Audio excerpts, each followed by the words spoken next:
It recognizes our belief in God, our country, not just individuals, our country, our founding fathers codified this in the documents that founded this country.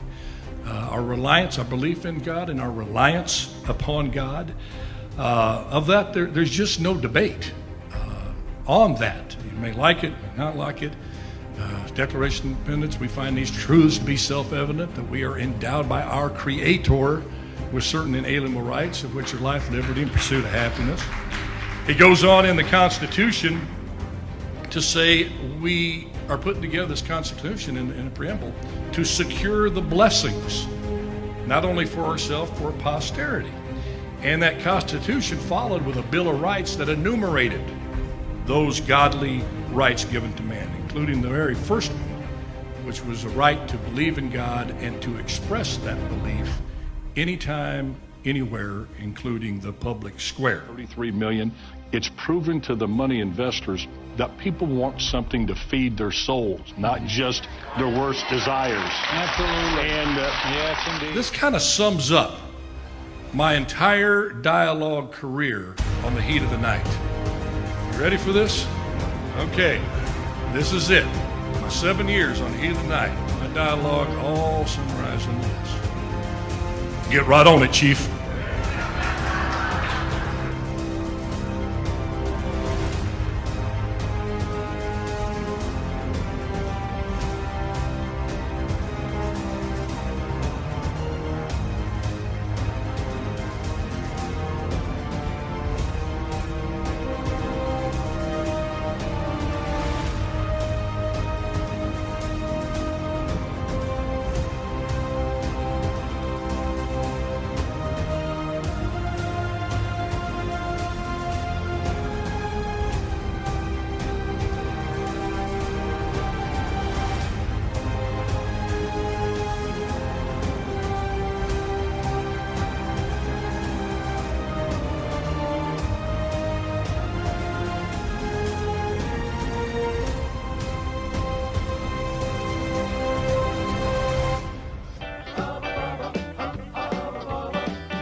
Captain Skinner, but Bubba's my name. I like my iced tea sweet and my women the same. I'm your brown-haired badge here in little old Sparta, but nobody's bigger or tougher or smarter. If you're looking to fight, best not be with me. Gonna be held tight, well now we'll just see. You never know in the heat of the night on TNT. Heat of the night on TNT. Now I don't put on any airs, but then I ain't no slob. Just a redneck boy with a blue-collar job. The ladies I date, they gonna have 'em some fun, 'cause I'm a big hunk of crime fighting son of a gun. So if you're looking to fight, come on up in the ring. You wanna be held tight, just about anything can happen in the heat of the night on TNT. Hubba, hubba, hubba, hubba, heat of the night on TNT. Yeah.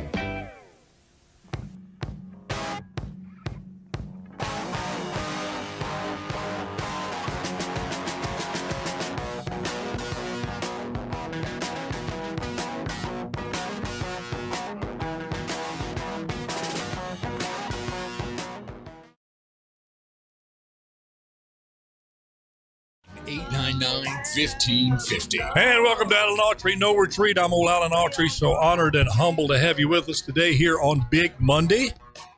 So I always say the Mama and Papa says you can't trust that day, Monday, but you can trust Monday on KXEX 1550 and the Alan Autry Show. Hey, news, I knew we were going to take a dip in the viewership and the listenership on my position on Roe versus Wade and the Supreme Court decision. I knew that. So when it happened, it's just is what it is. And I'm very, very respectful for those who take the other positions. A very, very tough issue. And I get it, full of emotion. But we're clawing our way back.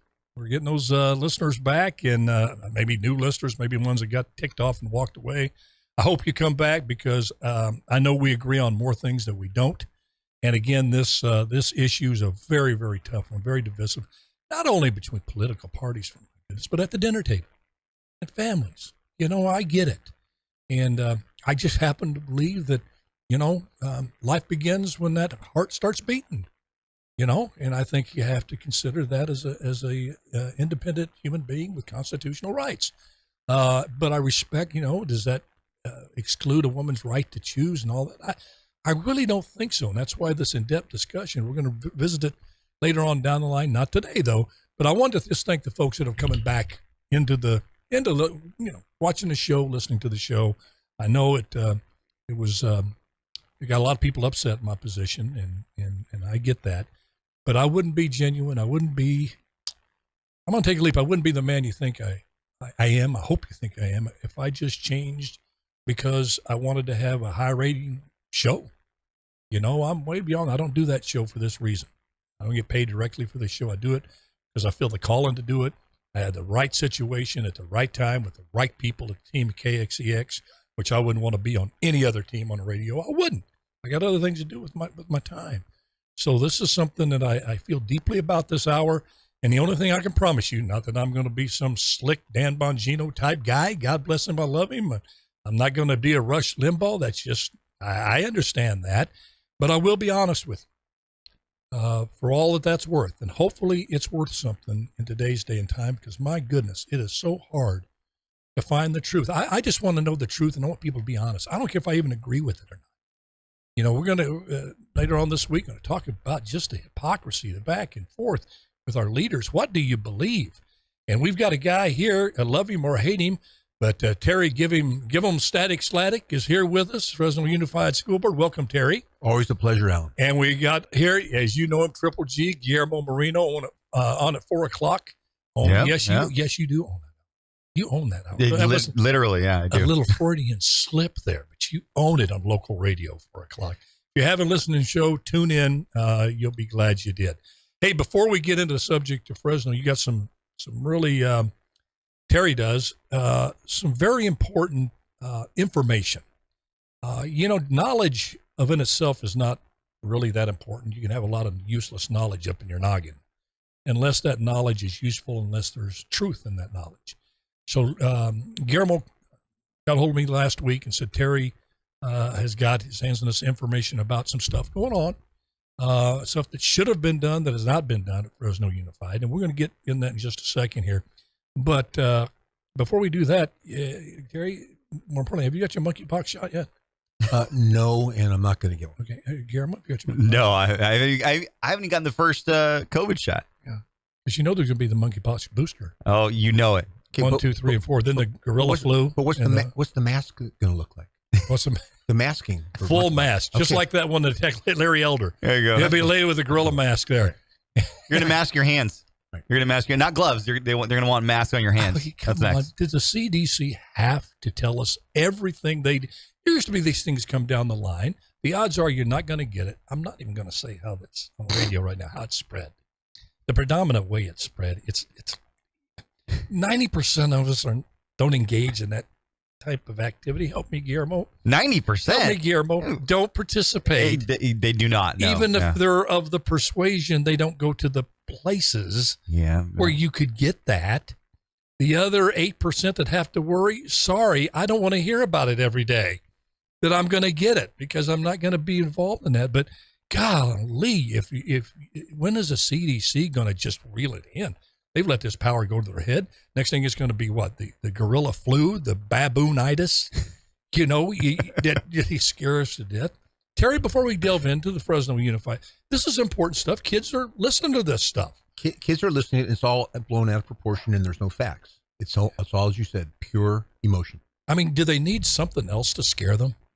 I mean, we had people going around AOC saying, the world's going to end in 12 years. So don't bother graduating from junior high. It's not going to do you any good.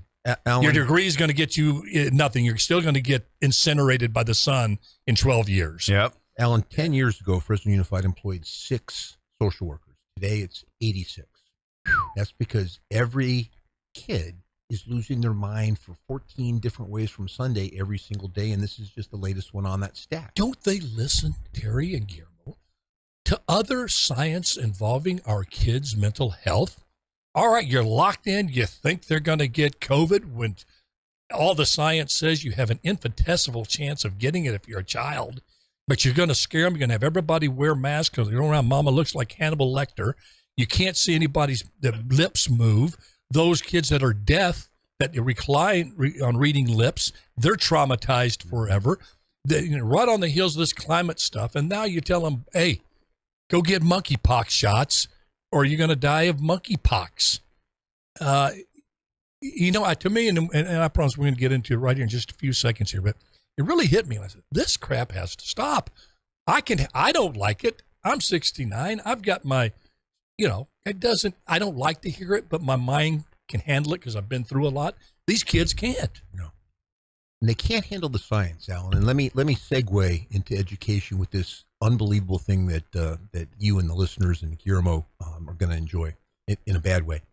So you've probably had a bottle or a drink of Fresno State wine at some point. Is that fair? Well, did it come out prior to 35 years ago? I've been drinking 35 years. Then probably not. Okay, but you know that Fresno State makes wine. Oh, yeah, I hear it's... People say it's good. Yeah. If you get snockered on that, just start singing the Bulldog Fight song all night long. They're going to stop making it.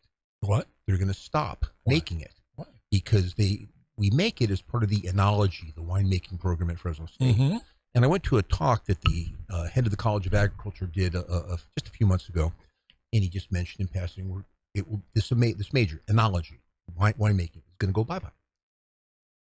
Excuse me, Dr. Neff, I don't understand why. This is cachet. This is a big part of, you're from Fresno, we make wine here. And he knows who I am, and I'm relentless, as we were talking before about in these education topics. Well, trustee, 10 years ago, we had over 100 people in this major. Now we're down to about a dozen. Why is that, Dr. Neff? They can't pass the chemistry.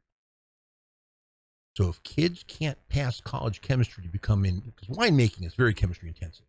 They tell me I don't make wine, but I do drink it. We can't keep this iconic major at this local university that we all hang our hats on because the kids can't pass chemistry in college, so it's going to become wine marketing. We're not making wine anymore in the near future. But as I said to Dr. Neff, the head of this College of Agriculture, and I do, like an attorney, you always want to know the answer before you ask the question. Am I correct, Dr. Neff, that the main place that Fresno State University gets its students is from Fresno Unified School District? That's correct. And the main place that the College of Enology is going to be getting students is from Fresno Unified School District. So we can't teach these kids enough high school chemistry, which is essentially a prerequisite for college chemistry, that this magnificent major in terms of its cachet for the city is disappearing. Okay. So again, you need 15 more illustrations that kids don't know science anymore. This is on top of that list. Well, Terry, it's racist. Well, so is math. Exactly. Right. Science and math. History for sure. History. Well, it's got white people in history. Have you ever Googled that? Math is racist? Absolutely racist. There's some white. 1619. I think there's a white scientist. 619. Is there any white mathematicians? Or are they all people of color? Well, they're whatever you want them. Because remember, is there any white mathematicians? It's all what you think you are. Racist. Well, Terry, why can't you blame them? They're not going to want to study racist material. They've got to cleanse the system of all racism. When you're ready to get up to speed on critical race theory in the school system, let's have that show. I can't. I'm like a starving dog in a meat house on that one. I'm the one who can frame it, but we have some education to talk about. Yes. Well, yeah. And you far away, Guillermo, you jump in here anytime you want. But apparently, anyway, hold on to your seats. Usually, when you bring something forward, you're a disruptor. There's people that call me that. I prefer What's wrong with that? I prefer to call myself the light and the heat. I'm the light and the heat. I mean, you can call me whatever you want, but I'm the light and the heat. But I, as mayor, wanted some disruptors.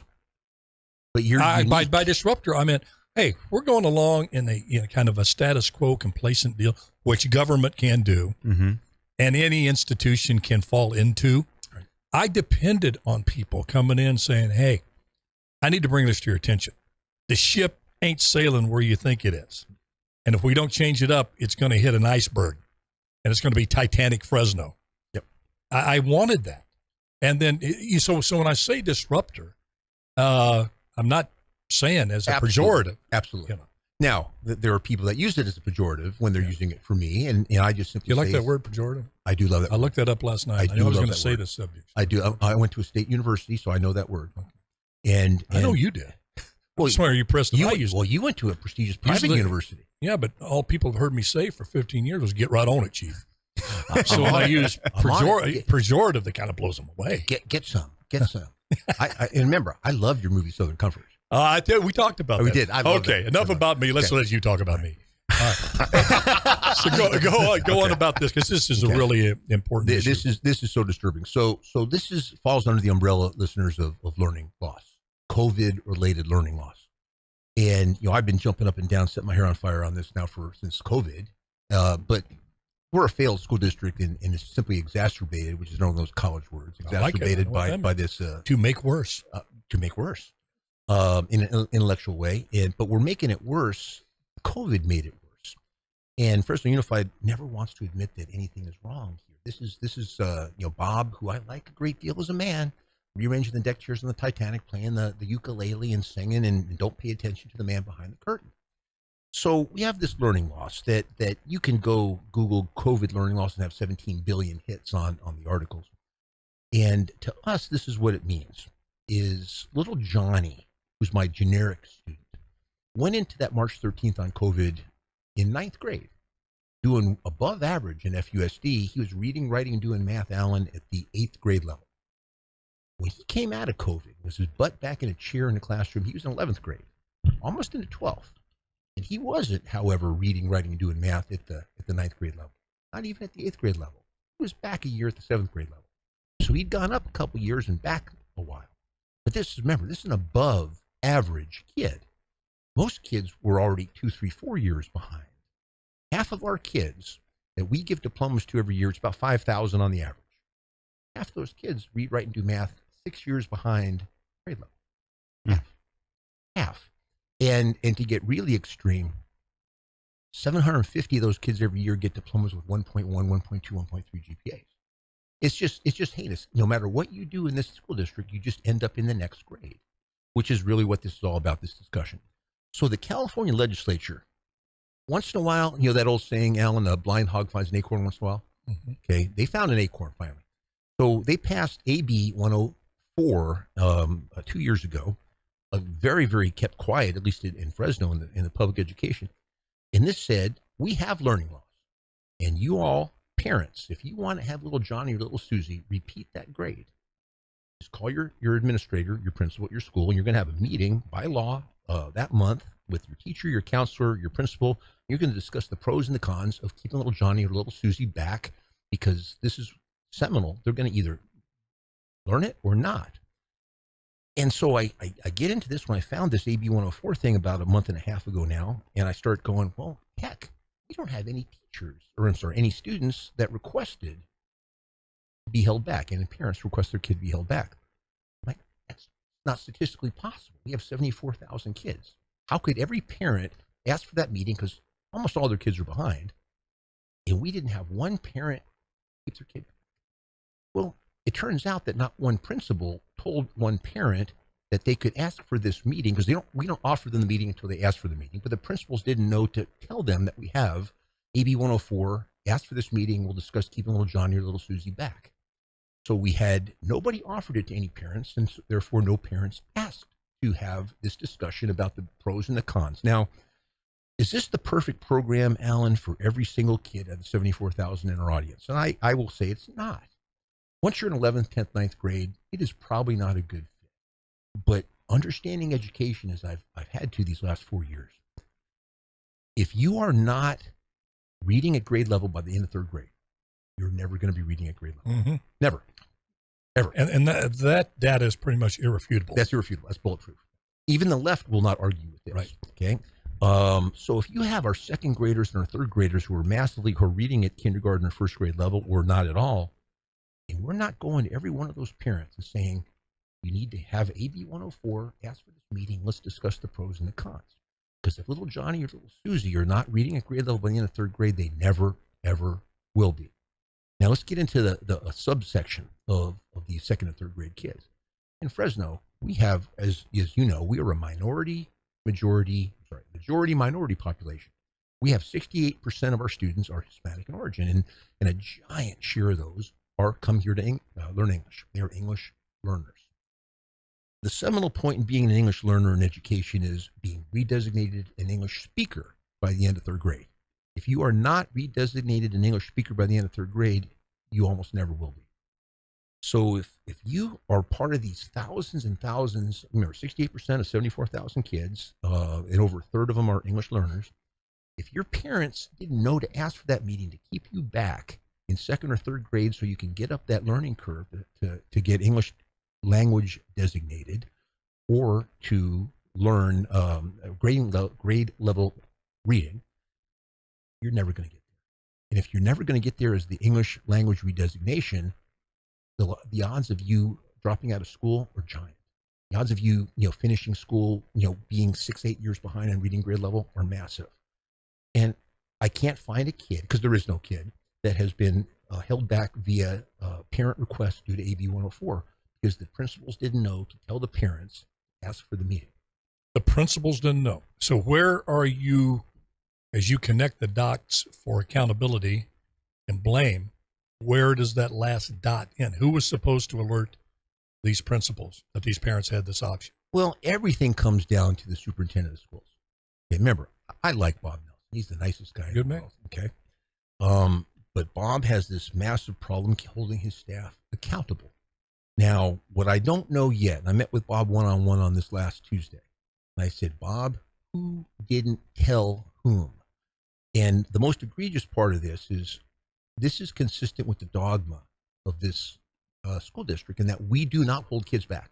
Every couple of years, you'll see a parent, due to their kid having an accident, an injury, an illness, they'll insist on keeping Johnny or Susie back. It's happened 5 times. But COVID should have changed all that. Yes. People know that the kids weren't in school for a full year. Yep. We know that the Zoom stuff, distance learning, did not work like it works in the classroom. Mm-hmm. So they're getting a filtered down second-class education. Not the fault of the teachers, just that whole distance learning thing. The kids they just didn't adapt to it. Right. And so you think that they would have taken that into account and say, we need to look at holding the kids that are struggling the most back. Let me ask you this, at that AB 140, and it says the parent can request that the kid be held back. Yes. Who has the final say? Can a parent request and the principal say no, or do they have to honor the parent's wish to hold their kid back? If the parent insists on it and is willing to go to the mat, then it's going to happen. So that's how AB 104 is written. That's correct. This is because we went through this with one of my grandkids that had a really tough time during COVID. Smart kid, but not at grade level on several key subjects. Excuse me, folks. And you can extrapolate it. Terry, I'm preaching to the choir here, listeners, viewers.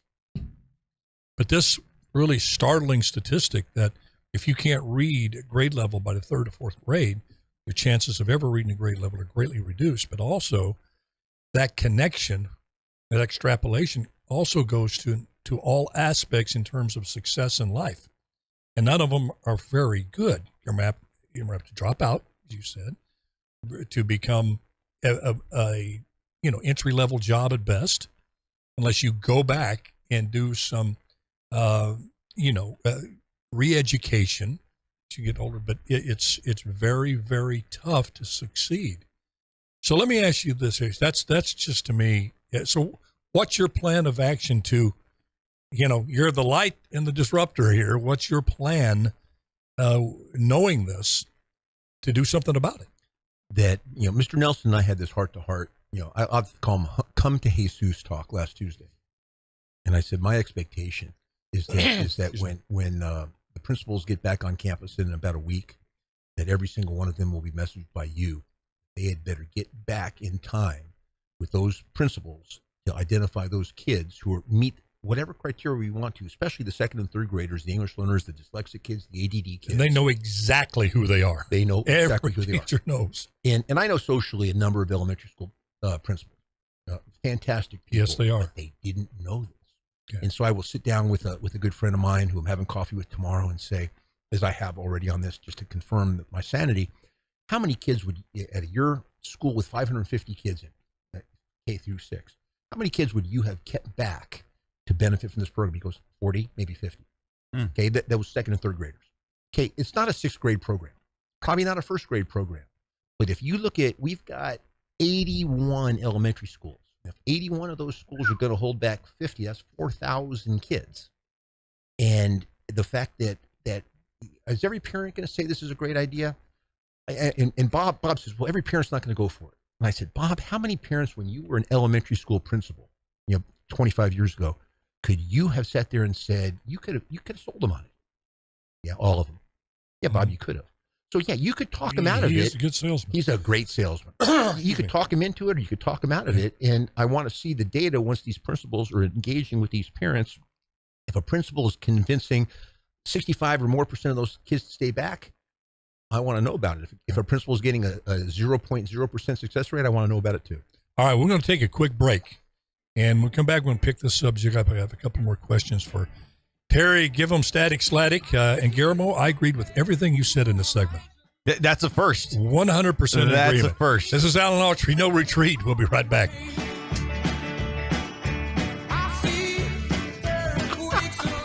Tommy, if you're not looking up Al, is that your first movie, Southern Comfort? Oh, no.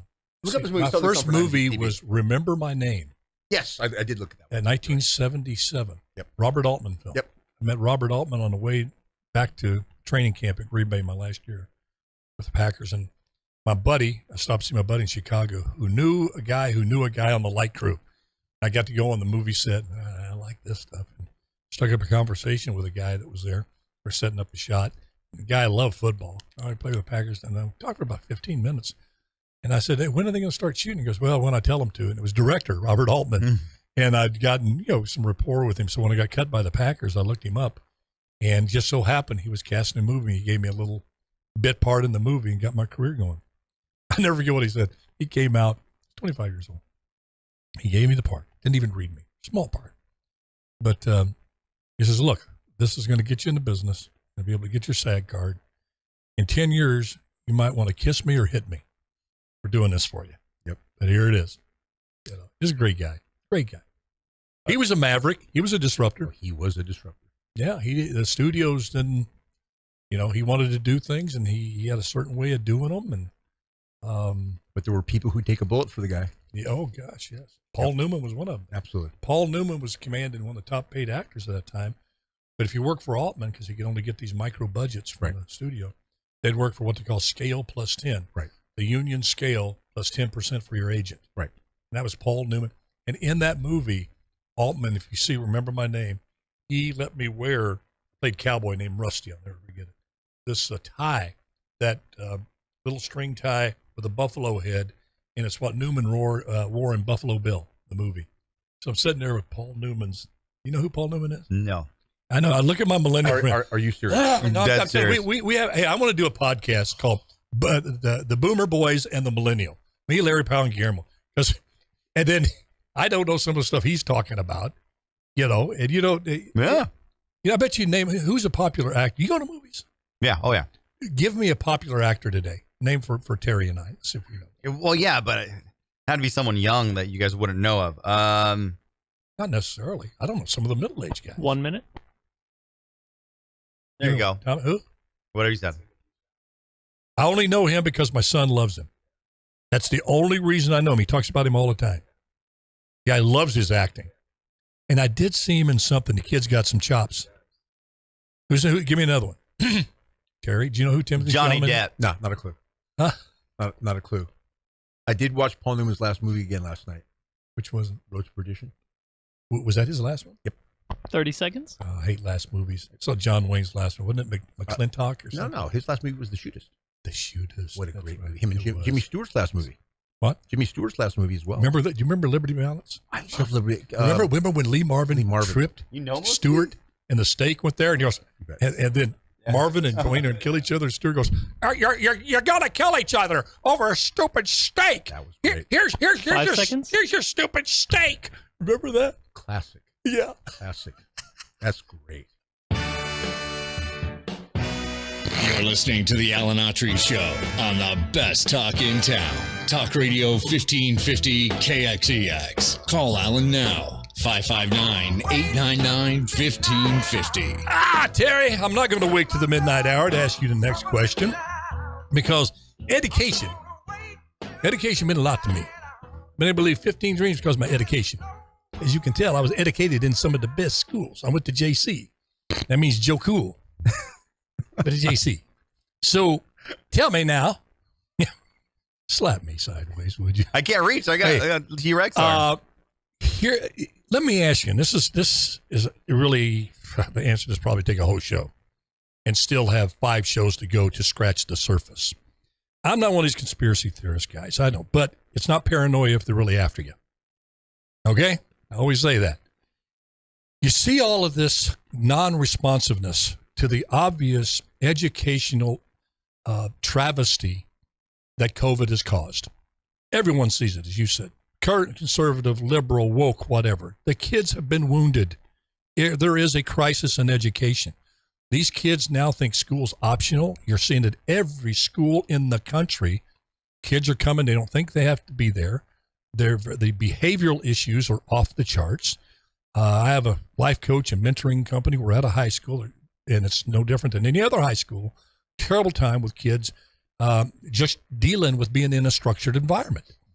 For a year and a half, 2 years, they've been running wild.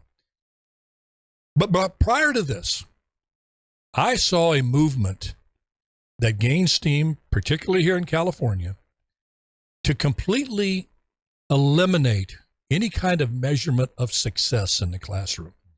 You remember this very well because you're an education guy. When Gray Davis, of all people, Democrat, came in and betrayed basically the teachers union by saying, we're going to measure success here. He came up with something called the AIP.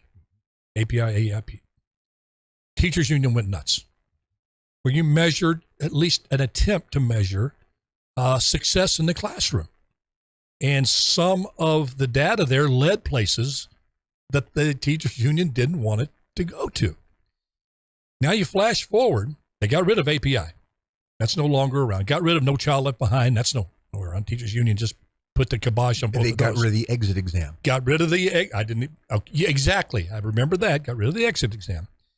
Now you see them saying, you know what, in the spirit of equity, to make sure everyone is the same, that you don't hurt the feelings of those who can't achieve as good as those who do achieve in the classroom, we're going to do away with the honor roll. We're going to do away with valedictorian, salutatorian, all of those things. In fact, we're going to say that it's racist, math, science, and history. So if it's racist, meaning you're denying and being hurtful with the curriculums towards our minority students, so why measure something that's clearly racist? So we're no longer going to measure anything. So you can't tell whether our school is succeeding academically or not. Yes. Because we do not have to keep those records anymore. But give us more money. But give us more money. Right. When you want to know how your kid is doing, you're just going to let teacher, well, he's doing okay. Meanwhile, you know, the parent hasn't noticed that the kid is not only not progressing educationally, but regressing.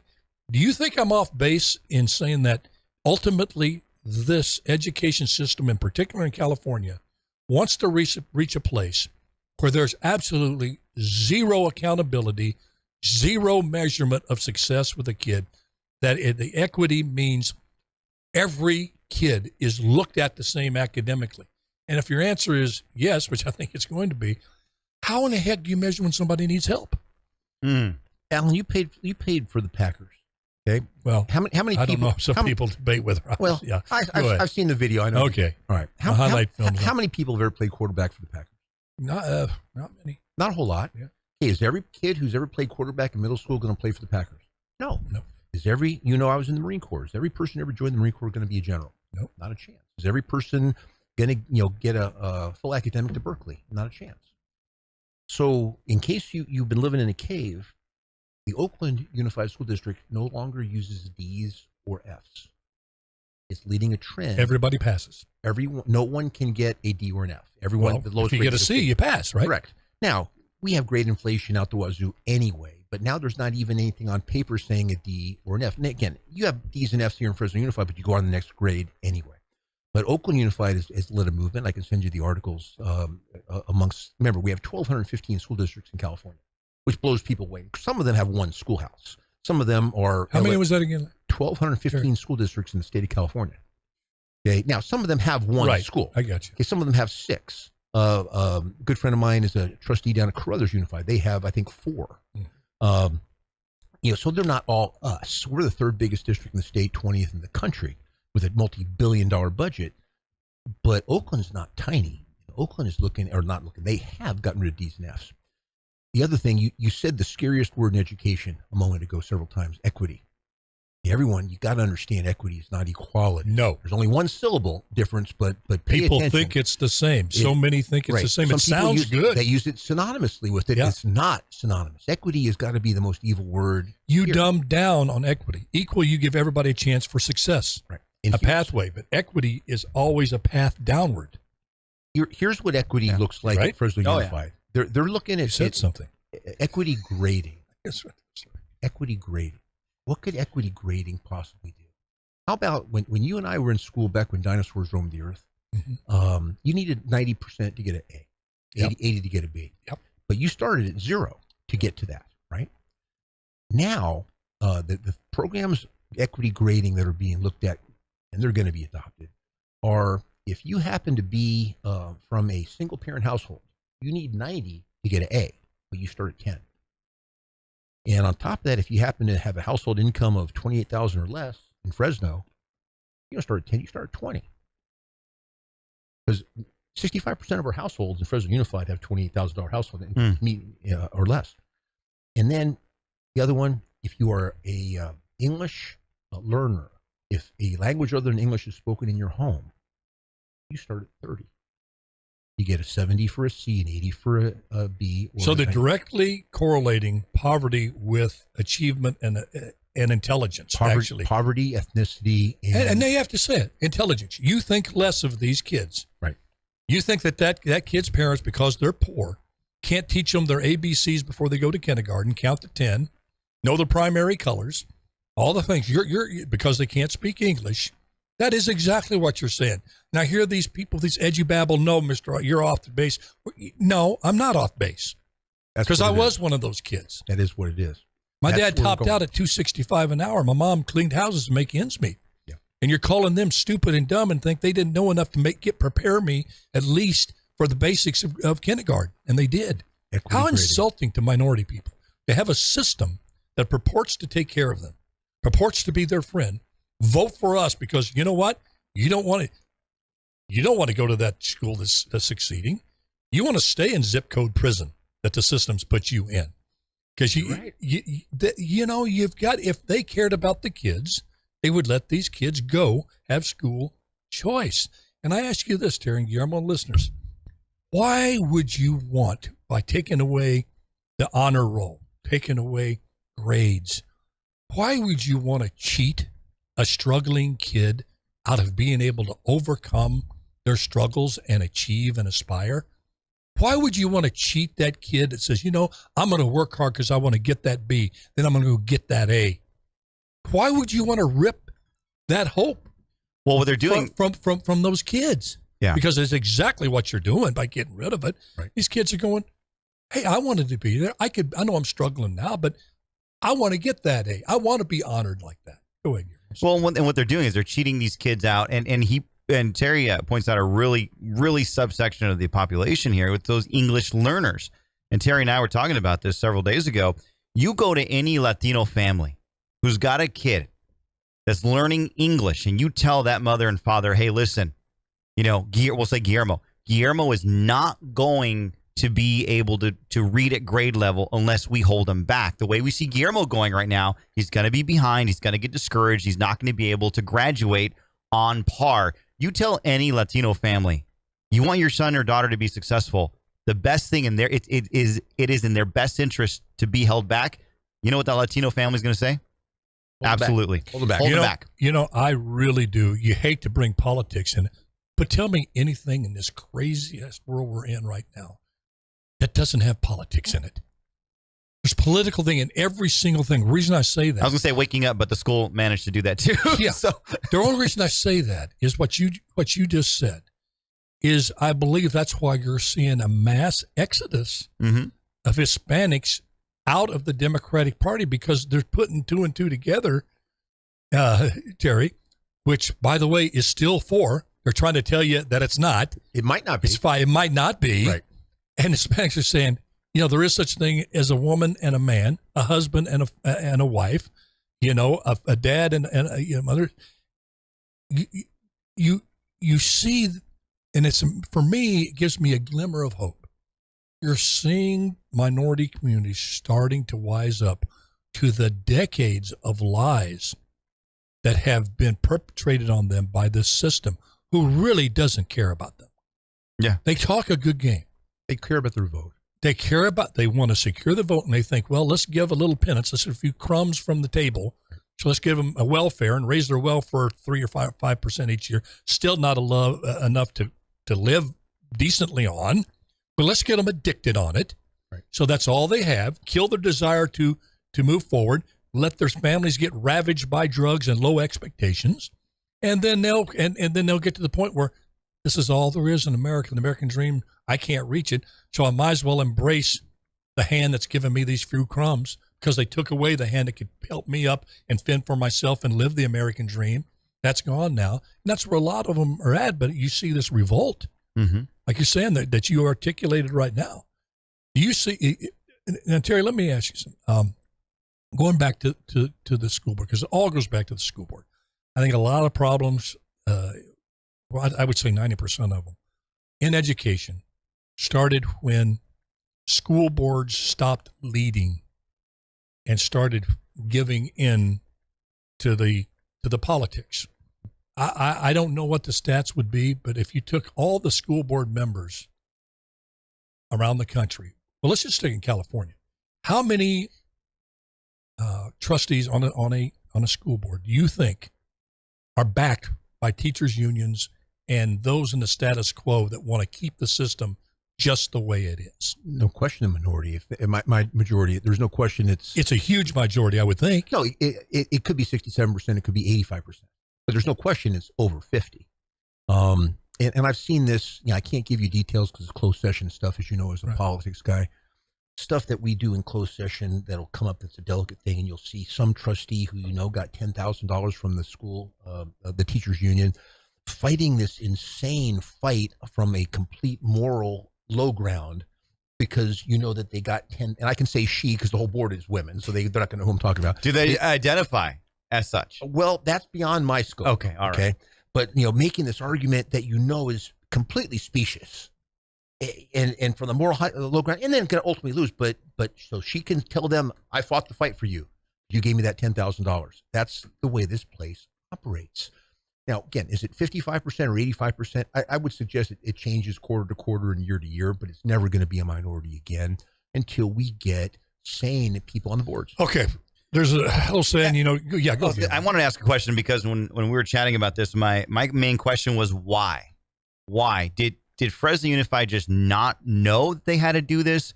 Was there some kind of sinister plot behind this? Because, it seems like, this is the right thing to do. All you got to do is offer it. But why? What advantage does Fresno Unified get in not telling the parents, or was it just complete? Hey, we dropped the ball, we forgot. The advantage, that's a magnificent question for a sane person in the private sector. Okay, you think in accountability wise, education is not accountable. So I sit there and I answer this question thusly: if we were going to keep those 4,000 second and third graders back, that would be a lot of work to figure it out logistically. How are you going to do it now? For me in the private sector, I'm like, well, that can't be that hard. As in you spread it out and you have them just repeat the grade. It can't be. Well, Harry, correct me if I'm wrong. It's the same type of situation involved with the special needs kids. By law, the special needs kids have to be transported into these programs that the state provides. They have a right to that. But I talked to a parent of a special needs kid, same thing you're talking about. They kept it under wraps. didn't let people know that their special needs kids had all of this stuff available to them because it would be too expensive for the school district. So you just keep, now how dark is that? How evil is that from a special needs kid? And you hit the nail right on the head, because as a mayor of Fresno, you're faced with these things, and you'll get staff coming in, and we're going to do something to improve things. And I tell you, if I heard it once, I heard it 1,000 times. Well, Mayor, that's a lot of work. Mayor, to do that, it's going to take a lot of time and effort. And I'm sitting there and going, yeah? Your point is? Right. I mean, if it's something tremendously important, you do what you got to do. You roll up your sleeves and you get in there. The thing that it's too hard. But Terry, take it from here, because I knew what Terry was going to say. It takes too much effort. It's too much time, too much money, they think, rather than, did you want to follow up on Guillermo's? Because I interrupted very rudely. I tend to do that on the show. Sorry about that. Stop interrupting on your show, Alan. A point on it's too hard. My favorite anecdote on that from these last couple of years is, again, March 13th, infamously, school and life changed a couple years ago. And I'm staying in very close communication with Mr. Nelson those first few weeks. Well, we did not have a plan in the can ready to go on how we were going to execute distance learning. No one did. And I'm, asking him, how is he doing? Give me an understanding of the daily flow of stuff downtown.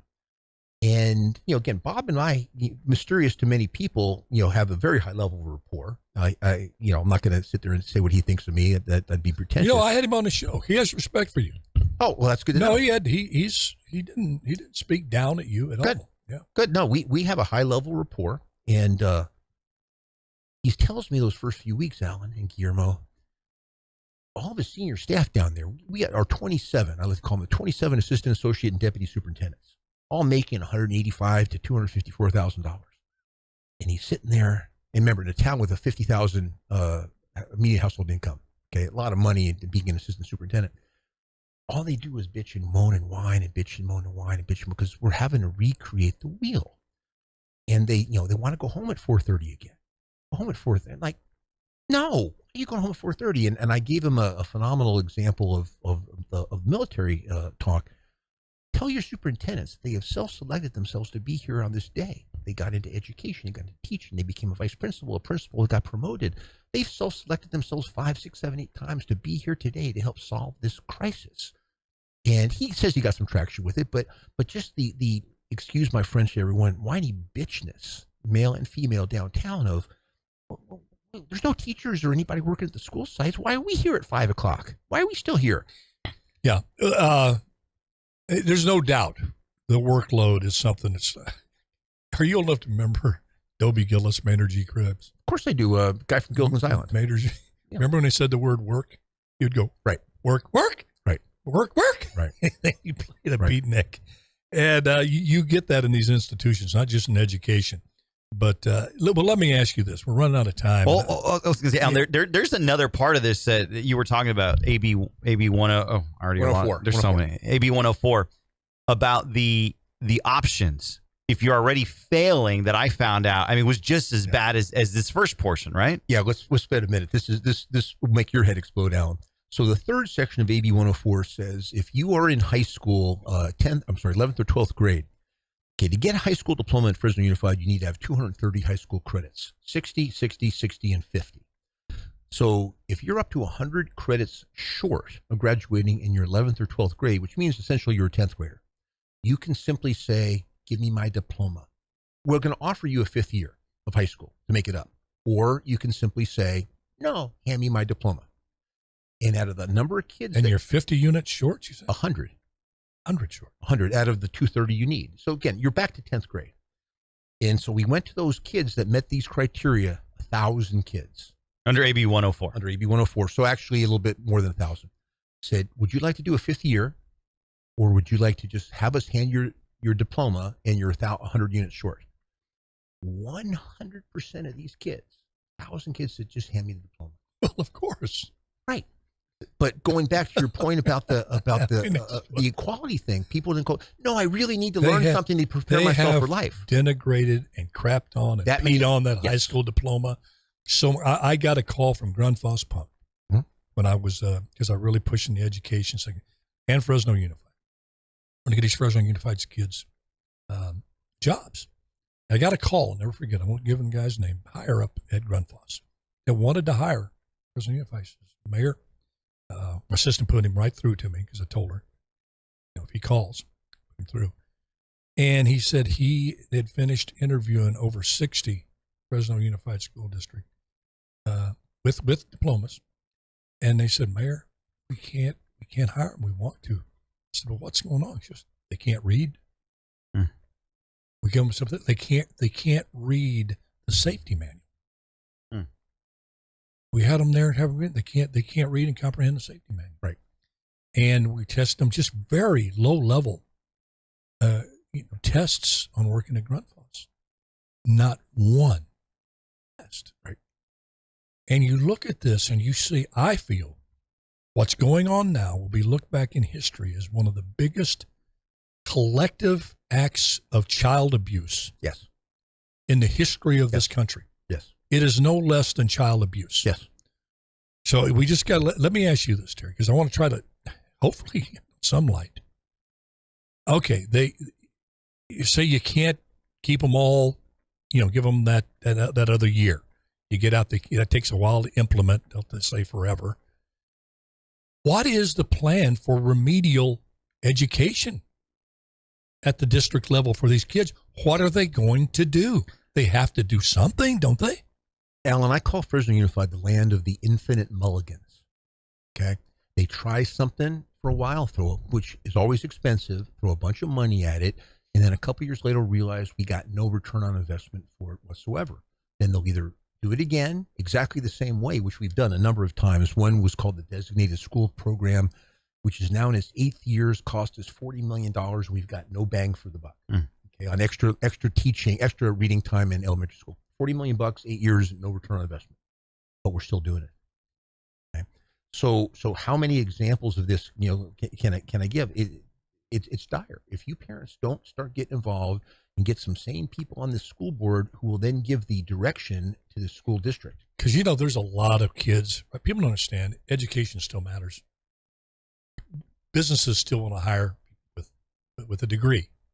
It matters. You have to be able to speak clearly. You have to be able to do basic math. You're not going to get a decent job. You're just not, And you look at particularly the minority community and poor white folk as well.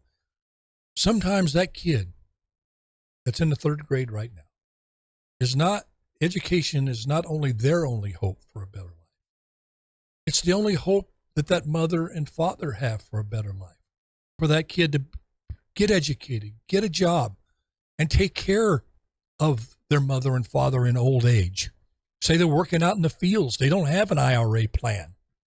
So there's so much riding on that kid, not just getting through school, being failed forward, and have a diploma that can't get them anywhere. Right. They need to be genuinely, verifiably educated.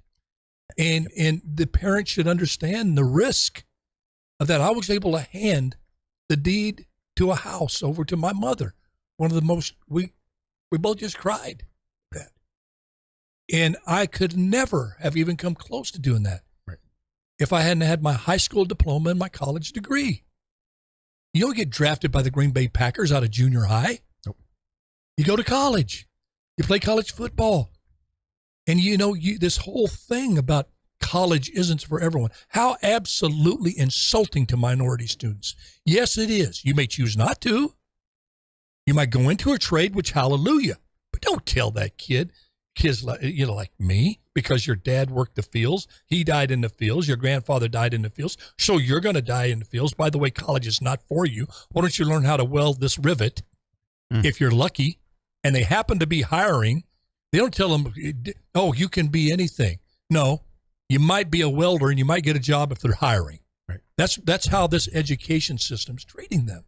And it's this whole abuse of low expectations. And I call it absolute. You want to call it racism? It's racism. That's it. There's your racism. You want to see institutional racism, systemic racism? Look at the school district in California.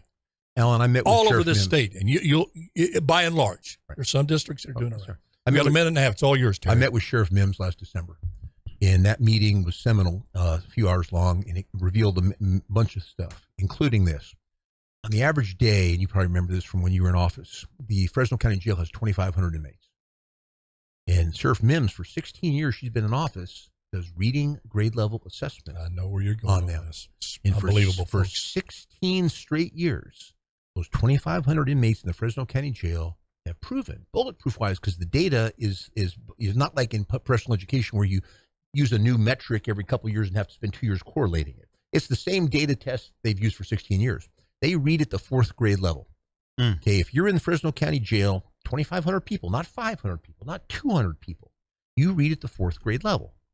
And that goes to what I say when I'm on speaking to anyone who listens in this town. If you get a diploma from Fresno Unified School District, your main career options are field labor, maybe fast food, or robbing my house.